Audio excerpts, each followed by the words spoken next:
நான் வந்து egg gravy செய்கிறதுக்கு எக்கு வந்துட்டு நல்லா அடித்து ஊற்றி வச்சுருக்கேன். இப்போ வேக வச்சு எடுக்க போகிறேன். அடுத்து முட்டை கிரேவி செய்கிறதுக்கு இஞ்சி, வெங்காயம், காஞ்ச மிளகா, பச்சை மிளகா, ஜீரகம், மிளகு இதெல்லாம் எடுத்து வரும். ஒரு 10 பல் பூண்டு, 5 கிராம்பு, 2 ஏலக்காய், பட்டை எல்லாத்தையும் சேர்த்து வதக்கி அரைச்சிக்குவோம். இது கூட தக்காளியை போட்டு வதக்கிக்கலாம். வதக்கினது எல்லாத்தையும் அரைச்சி எடுத்துக்கலாம். வதக்கினது எல்லாத்தையும் அரைச்சி வச்சுருக்கிறேன். தேங்காய், கசகசா, முந்திரி இது எல்லாத்தையும் போட்டு அரைச்சா முந்திரி, சோம்பு இது 3த்தையும் அரைச்சி வந்து எண்ணெய் ஊற்றிக்கலாம். 1/2 ஸ்பூன் வந்து சோம்பு போட்டுக்கலாம். ஒரு சின்ன பட்டை, ஒரே ஒரு ஏலக்காய், 2 கிராம்பு, 2 வெங்காயம் பொடி பொடியாக கட் பண்ணி வச்சுருக்கேன். இப்போ அரிஞ்சு வச்ச தக்காளியை போட்டிருக்கேன்.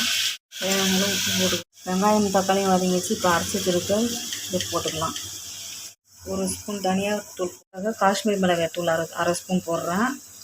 அரைச்சி வச்சுருக்க தேங்காய் ஏதாவது போட்டுக்கலாம்.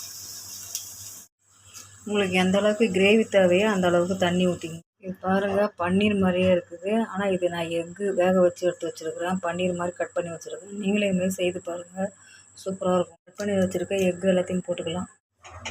கொத்தமல்லி தழை போட்டுப்போம். கொஞ்சமாக கஸ்தூரி மெத்தி போட்டுக்கலாம். போட்டு நல்லா இந்த கிரேவி வந்து சப்பாத்திக்கு, சாப்பாட்டுக்கு எல்லாத்துக்குமே வச்சு சாப்பிடலாம். நீங்களும் இதுமாதிரி செய்து பாருங்கள். செய்து பார்த்துட்டு சாப்பிட்டுட்டு லைக் பண்ணுங்கள், ஷேர் பண்ணுங்கள், கமெண்ட் பண்ணுங்கள், சப்ஸ்கிரைப் பண்ணுங்கள்.